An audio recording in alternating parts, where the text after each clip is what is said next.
Alright, so we're getting back to the B275.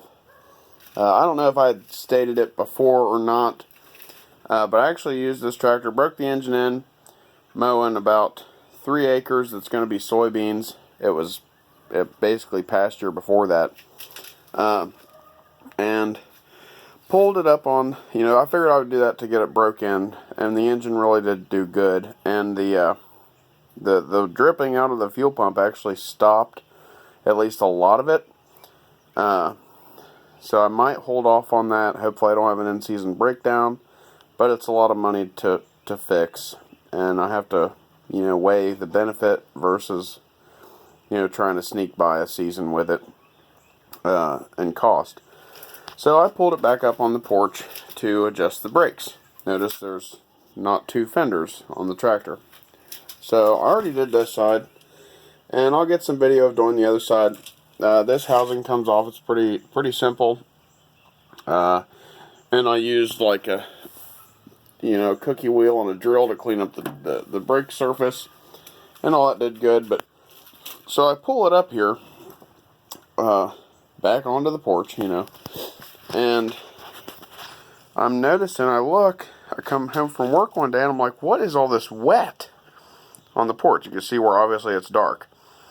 Yeah, the tarp I had underneath the engine when I was rebuilding it did great at keeping stuff off of the concrete.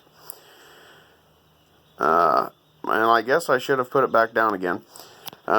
So I'm like, what is all this wet? And I start looking and come to find out, even back here it's wet, but that's been blowing back.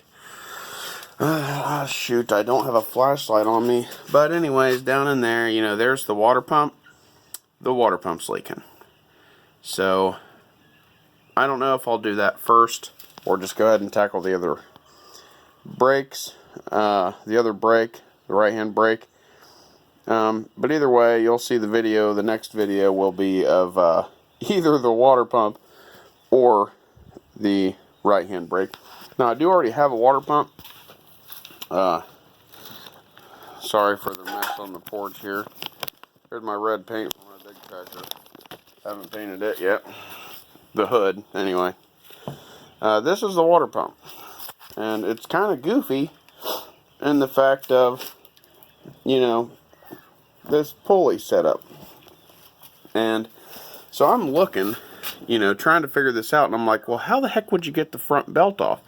Because the other belt obviously goes up to the alternator at the top of your screen, but there's no tensioner for this, and it's actually kind of loose. I'll probably replace it.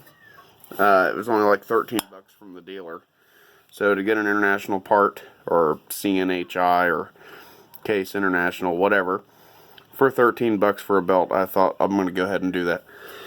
But the way you tension this thing is crazy, because this outside sheave of the pulley, see where the threads are?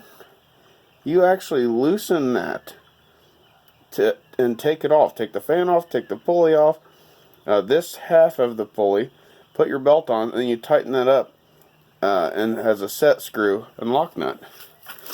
And that's how you adjust the belt tension.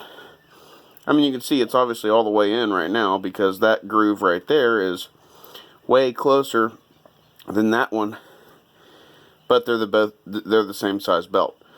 So yeah, I thought that was pretty interesting. I got it from a place called Cross Creek Tractor. I've gotten several parts from them, because this is a British B275 International, and there just aren't a lot of parts for them in the United States. So I got a Cross Creek Tractor, and apparently they have a pretty good source of finding stuff. So anyways, that's just what's going on.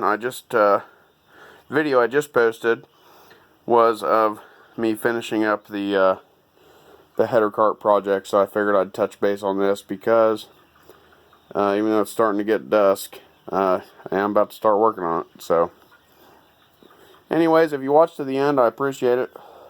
If you like what you see, let me know by hitting the like button.